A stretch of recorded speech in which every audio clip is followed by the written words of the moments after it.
So President Trump has the position that we have an over-reliance on China. We saw it in COVID where they make 80% of our pharmaceuticals. Yeah.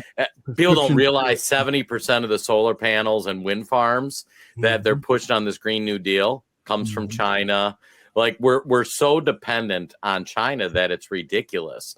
Yep. But what I found interesting is the one thing Janet Yellen was asking them for were concessions on their climate practices, because even though they have huge human rights violations that lets them make stuff cheap and the Uyghurs and stuff we've talked about, but they also destroy the climate. Is there any chance China will ever be responsible with being climate friendly in their manufacturing or their practices over there, Nicole? I just had to ask the question.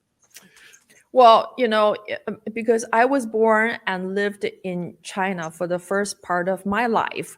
And, people know the pollution, the air quality, and the people who suffer from cancer, and, the high suicidal rates. And it's all because of the bad environment and the poor political, social environment. And so how can you work with the biggest polluter of the entire world on the climate change? And really, the whole agenda for the global challenge on climate change is actually, a fake narrative. The real goal is to achieve global governance.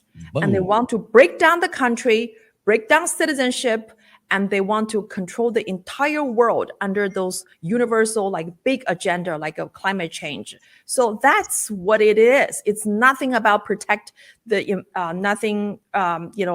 protecting the environment. Is to establish the world order, world governance against we the people from around the world.